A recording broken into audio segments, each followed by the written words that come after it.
Himeji Castle lies at a strategic point along the western approach to the former capital city of Kyoto.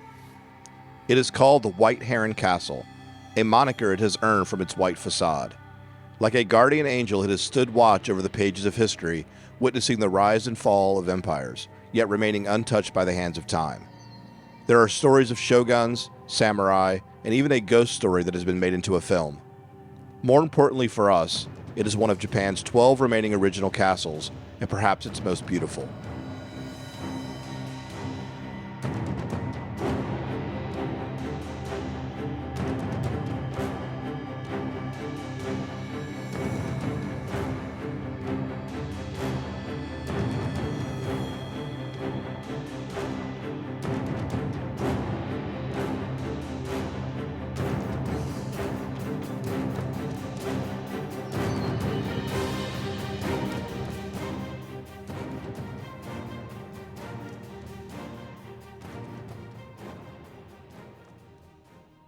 We are coming up to Himeji Castle. It's about a 40-minute train ride, Shinkansen ride from Osaka. This train station, when you walk out, literally you can see the castle, so it's about a 15-minute walk. You can see it right there behind me. And so apparently this is one of the 12 original castles of Japan.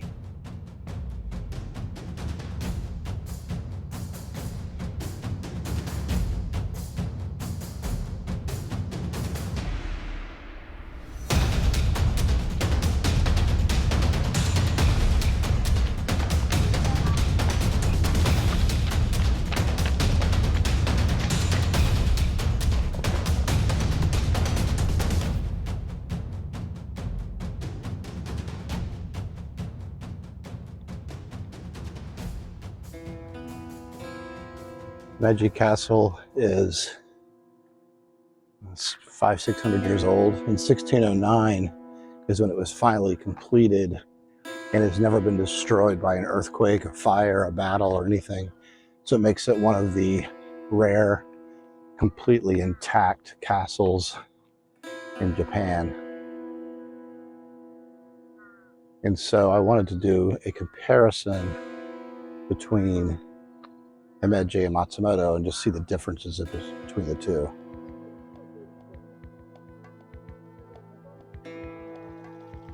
The castle has a labyrinth-like approach to the main keep that leads along walled paths and through multiple gates and baileys, with the purpose to slow down and expose attacking forces.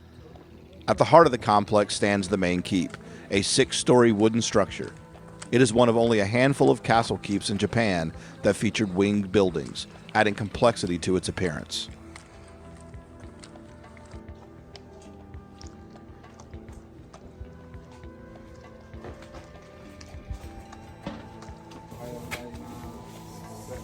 When you enter the castle, you'll be given a plastic bag.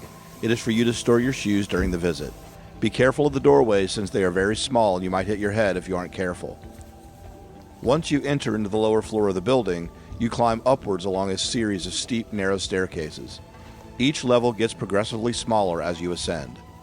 The floors are generally unfurnished and display just a few multilingual signs explaining architectural features such as portholes, rock chutes, and concealed spaces, as well as renovation efforts made over the years to preserve the structure.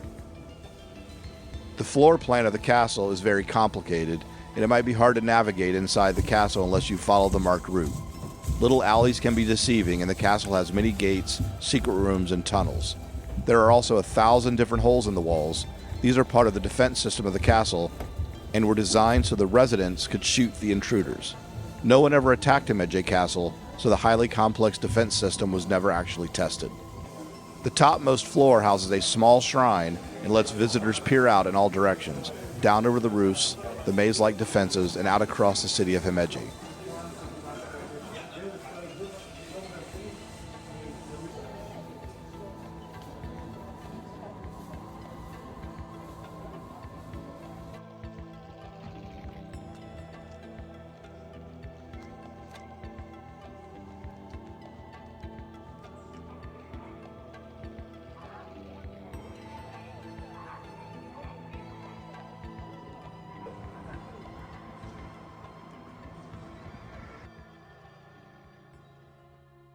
Walked all the way to the top, and it's really cool. A lot of the rooms are very similar. You had to take your shoes off before you got inside, but it's like a lot of things here in Japan. It was just such a reasonable price for what you get out of this. I mean, you could be in here for hours. I mean, I'll be in here an hour and a half without even trying, and all for $6. So again, another great value in Japan. What about that ghost story I mentioned before? Well, according to one version of the popular folktale, a young servant girl threw herself down a well instead of being forced to be with a samurai warrior who had pursued her. The girl, Okiku, continued to haunt the samurai from the afterlife and make his life a waking nightmare.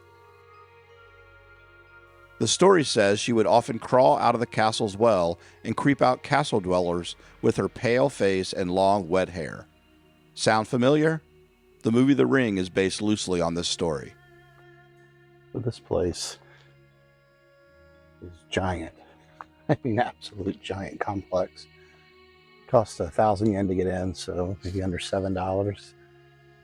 And well worth it. I had no idea how much was in here, so it's going to take a little while, but we'll try to get around some of it anyway.